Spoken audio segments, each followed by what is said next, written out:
Comment faire opposition à votre carte bancaire si vous êtes à la Société Générale? C'est ce que nous allons voir dans cette nouvelle vidéo. Si vous êtes comme moi à la Société Générale et que vous avez perdu votre portefeuille, peut-être que vous seriez content de savoir comment faire opposition à votre carte.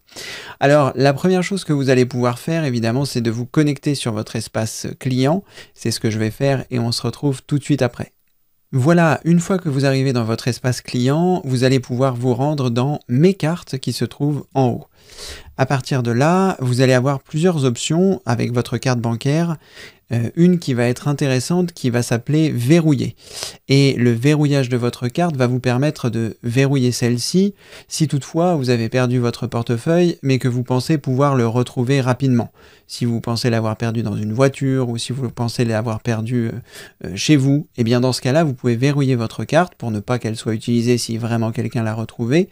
Et ensuite, eh bien, si vous retrouvez votre portefeuille chez vous, vous avez la possibilité de déverrouiller votre carte. C'est-à-dire qu'a priori, personne n'a pu s'en servir si vous l'aviez perdu chez vous. Mais si toutefois, eh bien, vous pensez l'avoir perdu, que vous avez verrouillé votre carte et que quelqu'un vous dit « j'ai retrouvé votre carte », dans ce cas-là, il faudra quand même faire opposition par sécurité parce que, eh bien, même si cette personne vous a ramené votre carte, rien ne dit qu'elle n'a pas pris vos numéros et qu'elle pourra utiliser vos numéros plus tard. Donc, le verrouillage peut être pratique, mais évidemment, l'opposition sera de rigueur si toutefois, eh bien, vous ne l'avez pas retrouvé et que quelqu'un a pu le faire. Donc, à la Société Générale, lorsque vous êtes sur votre carte, vous avez « Faire opposition » et « Verrouiller ma carte ». Moi, ici, il y a marqué « Déverrouiller » parce que j'ai verrouillé ma carte, évidemment, puisque j'ai eu ce problème de perte de portefeuille et que ce n'était pas ni chez moi, ni dans ma voiture. Donc là, je vais faire simplement opposition à la carte. Je pense qu'il faut déverrouiller la carte avant de faire opposition. C'est ce que je vais faire. Donc, je déverrouille ma carte et ensuite, je clique sur « Faire opposition » et on verra comment ça se passe pour la suite. À tout de suite. Voilà, j'ai redéverrouillé ma carte et maintenant je vais lancer le processus pour faire opposition. Donc je clique sur faire opposition, je vais lire ce qui est indiqué ici, je vous tiens informé.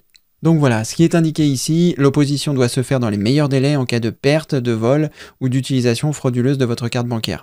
Votre carte bancaire est immédiatement bloquée, donc vous ne pourrez plus vous en servir, l'opposition est définitive et ne pourra pas être annulée.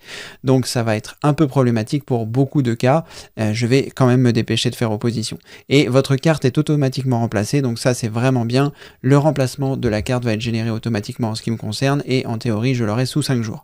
Donc je clique ici sur faire opposition et je vais continuer de suivre le processus. Voilà, vous arrivez ici dans le motif, je vais donc choisir perte de la carte puisque c'est ce que j'ai fait, j'ai perdu ma carte bancaire, c'est malheureux mais c'est comme ça. Et ensuite, eh bien, si vous avez d'autres choses, carte non reçue, vol de la carte, vol du numéro de carte, vous mettez évidemment ce qui est nécessaire. Et ensuite, je vais saisir la date du jour et ensuite, je vais continuer.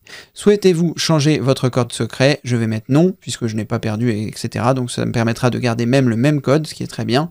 Et ensuite, eh bien, je vais choisir continuer. À partir de là, je suis donc opposition de carte récapitulatif, carte mise en opposition, donc le numéro de la carte, le motif de la mise en opposition, la date du constat de l'événement, le changement de code secret oui/non, et ensuite, je pense qu'il suffit simplement de cliquer sur continuer, et ensuite, eh bien, ça devrait être bon. J'arrive donc sur la validation par mon code, donc c'est ce que je vais faire, je mets mon code ici, et ensuite je choisis valider.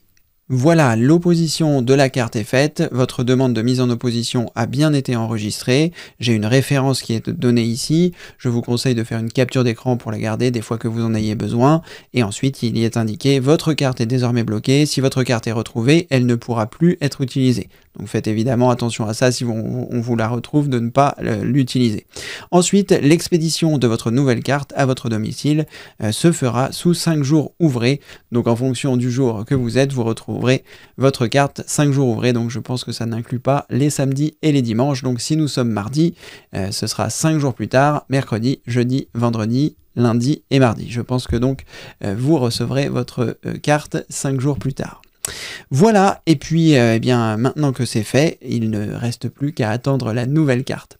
Alors sachez, maintenant que j'ai fait opposition à ma carte, je suis un peu plus tranquille, sachez quand même que vous allez avoir un grand nombre de choses qui vont potentiellement vous arriver parce que vous aviez peut-être des abonnements qui étaient liés à votre carte. Si c'est une carte professionnelle, vous aviez peut-être des choses avec lesquelles vous payez vos abonnements. Ça peut être vos abonnements Amazon, ça peut être vos abonnements Google, ça peut être tous vos abonnements que vous avez sur cette carte. Donc essayez de lister tout ce que vous avez et essayez de réfléchir à ce qui vous est débité. Vous pouvez regarder votre compte pour voir tout ce qui est débité sur votre carte et ainsi pensez, lorsque vous recevrez la nouvelle, de bien changer tous ces comptes pour pouvoir avoir la possibilité évidemment de ne pas avoir d'interruption de service. Si ce n'est que si ça tombe dans les périodes de renouvellement, vous risquez d'avoir des interruptions de service, mais malgré tout, il n'y a pas grand-chose à faire de plus. Voilà, pensez à bien annuler tout ce qui va bien et à bien changer vos numéros sur Amazon, etc. Voilà, si cette vidéo vous a plu, n'hésitez pas à mettre un pouce en l'air. N'oubliez pas de vous rendre sur mon site formationinformatiqueaveceric.fr. Je fais beaucoup de vidéos concernant l'informatique. Si vous souhaitez devenir totalement autonome, dans la rubrique formation, vous trouverez plus de 500 vidéos gratuites. Il y a énormément de contenu que vous pouvez retrouver ici qui est bien classé. Vous pouvez récupérer évidemment mes meilleures astuces informatiques. Je vous mets un lien ci-dessous. Et puis, si vous avez envie d'être totalement autonome avec votre ordinateur ou que vous connaissez des proches qui ont envie d'être totalement autonomes avec leur ordinateur, ça peut être vos parents, vos grands-parents, n'hésitez pas à leur parler du site et du pack 365 qui est un pack qui permet d'être totalement autonome avec son ordinateur et d'avoir un PC au top toute l'année. En plus de ce pack, il y a une communauté qui s'appelle l'Anneau, c'est une communauté informatique que vous pourrez rejoindre si vous avez le pack 365 et ça permet d'avoir des réponses à vos questions informatiques. Les membres s'entraident les uns entre les autres. Voilà, merci d'avoir regardé cette vidéo, j'espère qu'elle aura pu vous servir et ainsi faire opposition à votre carte bancaire si vous en aviez besoin. Comme le veut la tradition, je vous dis à très bientôt pour une prochaine vidéo. Merci, au revoir.